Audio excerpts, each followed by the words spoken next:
Jean-Paul Belmondo semblait toujours sourire. Un sourire simple, presque rassurant, comme si la vie n'avait jamais vraiment réussi à le briser. À l'écran comme dans la vie, il donnait l'impression d'un homme libre, accessible, chaleureux, presque invincible. Mais derrière cette image, il y avait autre chose.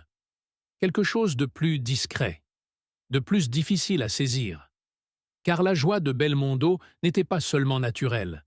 Elle était, avec le temps, devenue une manière de tenir debout, un équilibre fragile entre ce qu'il montrait et ce qu'il gardait pour lui.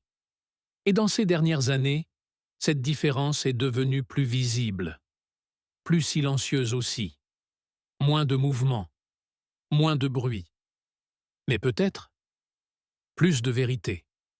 Alors une question se pose, une question simple, mais essentielle. Pourquoi un homme aussi entouré a-t-il lui aussi connu une forme de solitude? Et surtout, qu'est-ce que ce sourire cachait vraiment? Aujourd'hui, nous allons essayer de comprendre cela, pas à travers le mythe, mais à travers l'homme. Jean-Paul Belmondo n'était pas un acteur comme les autres. Il n'avait pas cette distance que beaucoup de stars construisent autour d'elle.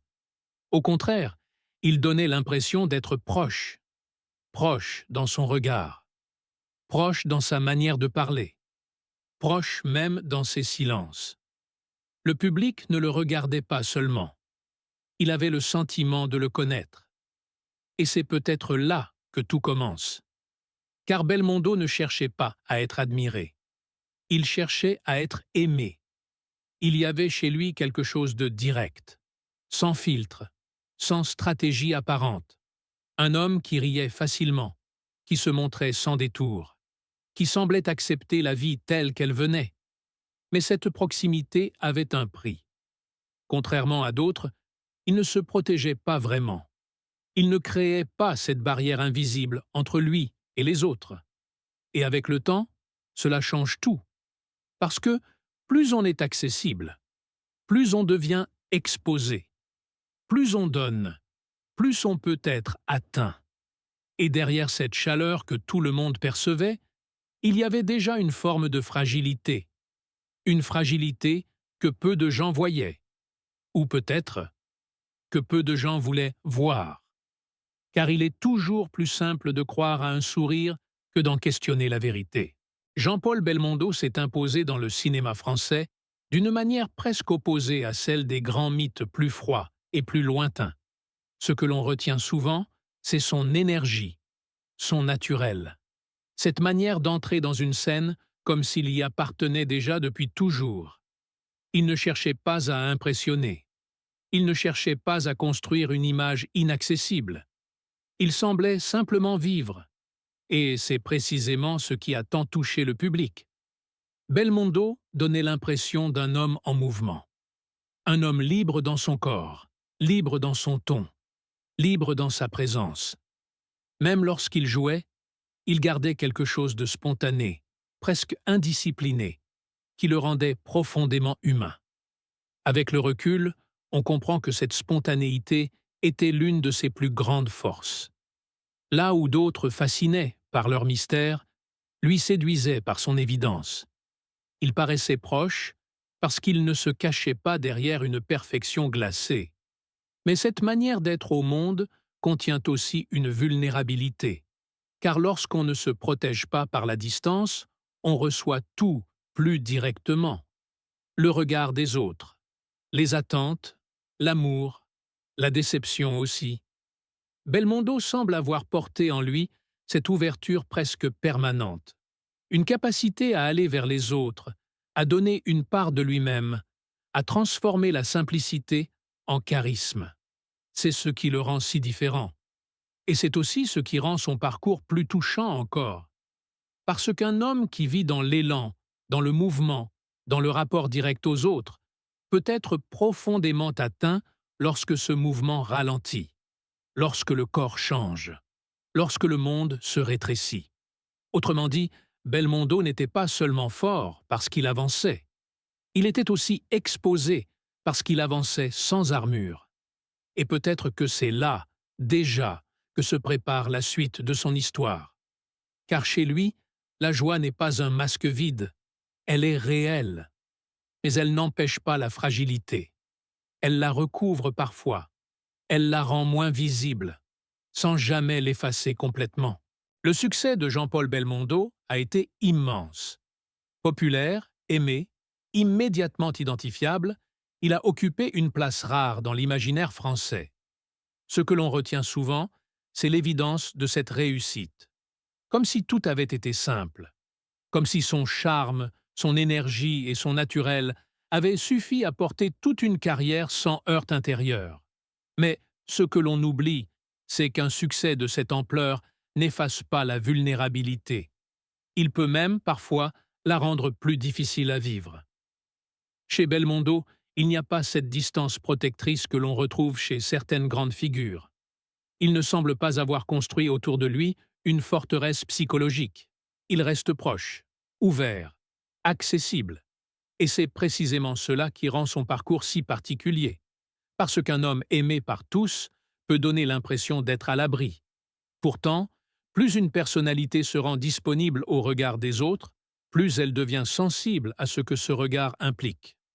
L'admiration réchauffe, bien sûr, mais elle expose aussi. Belmondo avance donc dans une forme de lumière permanente. Il reçoit beaucoup. L'affection du public, la reconnaissance, l'énergie du succès. Mais il donne aussi beaucoup. Il donne son corps, sa vitalité, son élan, sa présence. Et lorsqu'un homme construit sa vie dans ce rapport direct au monde, sans véritable filtre, il peut finir par s'user autrement. Le succès, dans son cas, n'est pas une armure.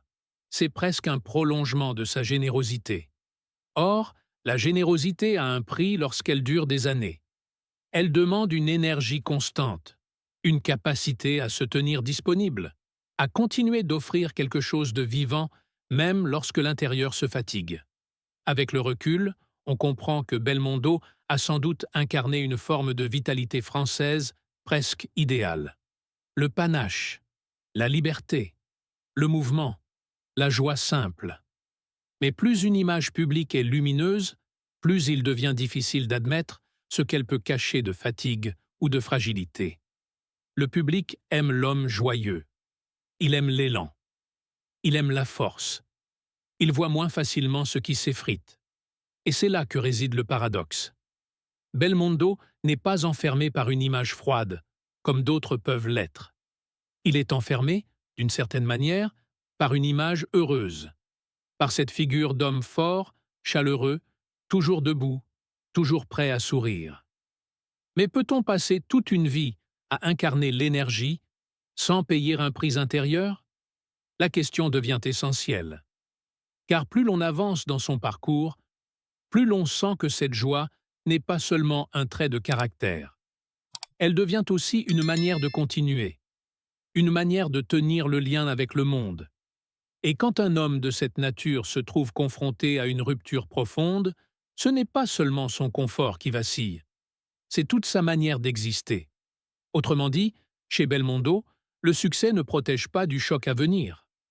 Au contraire, il rend peut-être ce choc encore plus visible, encore plus bouleversant, parce qu'il touche un homme que tout le monde croyait porté par une énergie inépuisable. Et bientôt, cette énergie va être confrontée à quelque chose qu'aucun charisme, aucune popularité, aucune force de caractère ne peut totalement neutraliser. La fragilité du corps, la limite et le basculement. Puis survient ce moment que personne n'imagine vraiment pour un homme comme Jean-Paul Belmondo. Non pas simplement un ralentissement, non pas une fatigue passagère, mais une rupture. Avec le temps, le corps devient pour chacun une vérité impossible à contourner. Pourtant, chez Belmondo, cette réalité prend une dimension particulière, car il a longtemps incarné le mouvement, l'élan, la vitalité presque instinctive. Il était un acteur physique, un homme dont la présence passait aussi par le corps, par l'énergie, par cette manière unique d'habiter l'espace sans jamais sembler forcé. Et lorsque cette base se fragilise, Ce n'est pas seulement une habitude qui change, c'est un rapport entier au monde. L'accident vasculaire cérébral marque un tournant profond. À partir de là, il ne s'agit plus simplement de poursuivre une trajectoire. Il faut désormais apprendre à vivre autrement, à parler autrement, à se déplacer autrement, à exister autrement. Ce que l'on retient souvent, c'est l'événement lui-même. Mais ce que l'on oublie, c'est l'après. L'après, c'est cette expérience intime et silencieuse où l'on découvre que le corps, qui semblait jusqu'alors aller de soi, devient soudain une limite permanente. L'après, c'est devoir accepter que certains gestes ne reviennent pas comme avant, que certains rythmes disparaissent, que l'évidence du mouvement laisse place à l'effort. Et pour un homme comme Belmondo, cette transformation touche quelque chose de central. Car chez lui, le corps n'était pas un simple outil. Il faisait partie de sa personnalité visible, de sa liberté, de sa joie même. Avec le recul, on comprend que ce moment ne change pas seulement sa carrière. Il change sa manière d'être au monde. Il change son lien aux autres. Il change peut-être aussi la façon dont il se perçoit lui-même. Un homme très contrôlé peut parfois compenser la fragilité par la distance. Mais Belmondo, lui, s'est construit dans la proximité, dans l'élan, dans une présence vivante et immédiate. Lorsque cette présence physique se transforme, ce n'est pas seulement l'image publique qui vacille. C'est une part de son identité profonde qui doit se réorganiser. Et c'est là que ce tournant devient bouleversant. Car Jean-Paul Belmondo ne donne pas l'impression d'un homme qui se replie totalement. Il reste là. Il continue d'être aimé. Il continue d'incarner quelque chose de fort. Mais cette force n'a plus la même nature. Avant, elle était dans le mouvement. Désormais, elle est dans la résistance. Avant, elle était dans l'évidence. Désormais, elle est dans l'effort. Ce basculement change tout. Il rend sa joie plus émouvante. Il rend son sourire plus profond. Il rend même son silence plus chargé. Parce qu'à partir de ce moment, chaque apparition raconte deux choses à la fois. Ce qu'il reste de l'homme rayonnant que le public a tant aimé, et le courage discret nécessaire pour continuer à habiter cette image quand le corps, lui, ne suit plus de la même manière. Et c'est peut-être ici que l'on commence à comprendre ce que peu de gens voient vraiment. Belmondo n'est pas seulement un homme populaire confronté à un accident.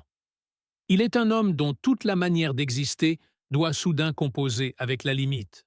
Or, vivre avec la limite, lorsque l'on a longtemps incarné la liberté, a quelque chose de profondément déstabilisant.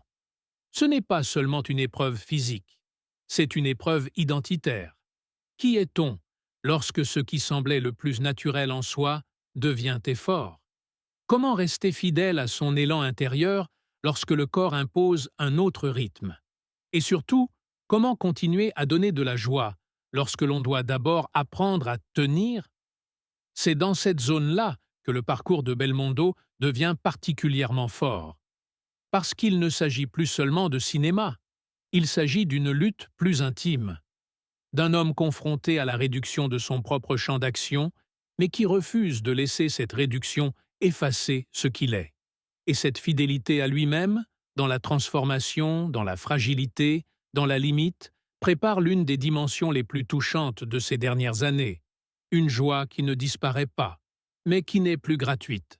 C'est peut-être là que Jean-Paul Belmondo devient le plus bouleversant. Car après la rupture, après la limite imposée par le corps, quelque chose subsiste. Quelque chose que le temps, la fatigue et l'épreuve ne parviennent pas complètement à effacer. Cette chose, c'est la joie. Mais plus exactement, ce n'est plus la joie spontanée des années de pleine liberté. Ce n'est plus l'élan naturel d'un homme qui semble avancer sans effort. C'est une joie qui résiste. Ce que l'on retient souvent, dans ces dernières années, c'est qu'il continue à susciter l'affection. Le public continue de le regarder avec tendresse. Son sourire demeure. Sa présence touche encore. Il y a toujours chez lui quelque chose de chaleureux, quelque chose d'ouvert, quelque chose qui relie. Mais ce que l'on oublie, c'est que cette joie a changé de nature. Avant, elle semblait aller de soi. Désormais, elle ressemble davantage à une fidélité à soi, une fidélité aux autres, une fidélité à une certaine manière de rester vivant malgré tout. Avec le recul, c'est peut-être cela qui rend ces dernières années si profondément humaines. Belmondo ne donne pas l'image d'un homme qui nie la difficulté. Il ne donne pas non plus celle d'un homme qui se laisse absorber par elle. Il semble habiter un entre-deux beaucoup plus rare, celui d'une personne qui continue à offrir de la lumière, tout en connaissant désormais le poids de l'effort. Et cette lumière, précisément parce qu'elle n'est plus évidente, devient plus émouvante encore. Car sourire lorsque tout est facile n'a pas le même sens que sourire lorsque la vie a changé de texture. Être chaleureux, lorsque l'on avance librement, n'a pas le même sens qu'être chaleureux lorsque chaque geste rappelle une limite. Rester proche des autres lorsque l'on est encore porté par l'élan n'a pas le même sens que rester proche lorsqu'il faut d'abord composer avec sa propre fragilité. Chez Belmondo, cette résistance douce donne à ses dernières apparitions une force particulière. On n'y voit pas seulement un homme connu. On y voit une forme de courage tranquille, pas un courage spectaculaire, pas un héroïsme mis en scène, mais quelque chose de plus discret, de plus digne, la volonté de ne pas laisser l'épreuve effacer entièrement ce qui, en lui, a toujours été tourné vers les autres. Et c'est là qu'apparaît une vérité importante. La joie n'est pas toujours le contraire de la douleur. Parfois, elle est la manière la plus humaine de lui résister. Belmondo semble incarner cela avec une intensité rare. Il ne nie pas la transformation, il ne nie pas la limite, mais il refuse que cette limite définisse totalement son rapport au monde. Bien sûr, tout a changé. Le rythme, le corps, le rapport à l'action. Mais au fond, quelque chose demeure. Cette capacité à faire sentir aux autres qu'un lien existe encore, qu'une chaleur demeure possible, qu'une présence humaine ne se résume pas à la performance ou à la pleine puissance physique. Et c'est sans doute pour cela que ces dernières années touchent autant. Parce qu'elles ne racontent pas seulement la fragilité, elles racontent la manière de rester soi, même lorsque la vie oblige à se redéfinir. Cette joie n'est donc pas naïve, elle n'est pas légère au sens superficiel du terme. Elle est traversée par l'épreuve. Et c'est précisément pour cette raison qu'elle prend une profondeur nouvelle. Belmondo n'apparaît plus seulement comme l'homme du mouvement. Il devient aussi l'homme de la persistance, celui qui, malgré la réduction, malgré le ralentissement, malgré la transformation, continue à transmettre quelque chose de vivant. Sa joie ne disparaît pas. Elle devient un effort. Mais un effort si profondément assumé qu'il finit par ressembler à une forme de grâce. Dans les dernières années de sa vie, Jean-Paul Belmondo semble entrer dans une autre forme de présence. Ce n'est plus la présence conquérante de l'acteur au sommet. Ce n'est plus non plus l'énergie instinctive de l'homme en mouvement. C'est une présence plus calme, plus lente, mais peut-être plus émouvante encore. Ce que l'on retient souvent, lorsqu'on pense à ces dernières années, c'est l'image d'un homme toujours aimé, toujours salué, toujours entouré d'une immense tendresse populaire. Et cette tendresse dit déjà quelque chose d'essentiel. Belmondo n'a pas seulement marqué les esprits, il a créé un lien rare, presque affectif, entre une figure publique et plusieurs générations de spectateurs. On ne l'aimait pas seulement pour ses films, on l'aimait pour ce qu'il dégageait, pour cette impression de proximité, pour cette chaleur qui semblait survivre à tout. Mais avec le recul, l'héritage de Belmondo ne tient pas seulement à son charme, à son talent ou à sa popularité. Il tient aussi à la manière dont il a traversé la fragilité. Car beaucoup de figures publiques sont admirées dans leur puissance. Plus rares sont celles qui continuent de toucher lorsqu'elles entrent dans la limite. Chez Belmondo, cette transition ne détruit pas le lien. elle le transforme. Le public ne voit plus seulement l'acteur. Il voit l'homme.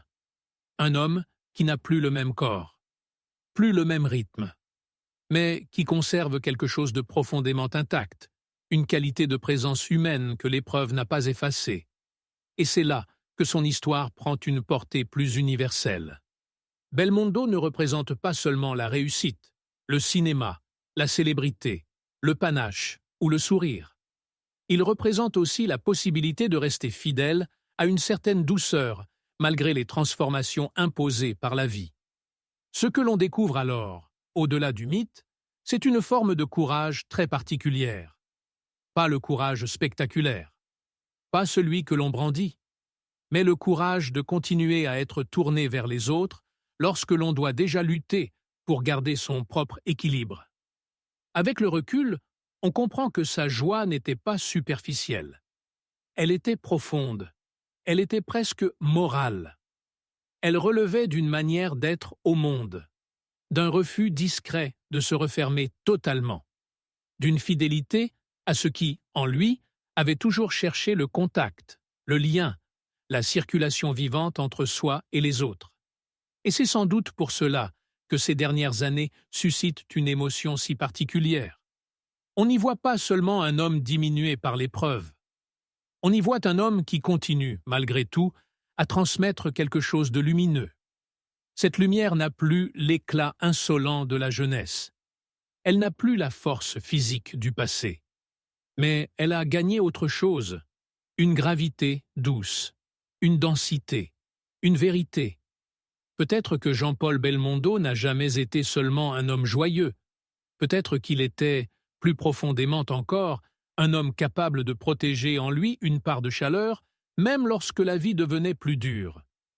Et c'est cela, sans doute, qui rend son héritage si fort. Il restera bien sûr comme une immense figure du cinéma français, comme un visage, une voix, une énergie, une liberté. Mais il restera peut-être aussi comme l'image d'une joie qui n'a pas cédé, d'une humanité qui n'a pas totalement reculé devant la fragilité, d'un homme qui, jusque dans la transformation, a continué à offrir quelque chose de simple et de précieux, une présence qui rassure. Au fond, Belmondo n'était pas seulement un acteur populaire. Il était la preuve qu'un homme peut être profondément aimé, non parce qu'il paraît invincible, mais parce qu'il reste humain, même lorsque la vie lui retire une partie de sa force. Et c'est peut-être là, finalement, le plus beau de son histoire. Il ne nous laisse pas seulement le souvenir d'un sourire. Il nous laisse la trace d'un courage discret, porté par une joie que peu ont vraiment comprise.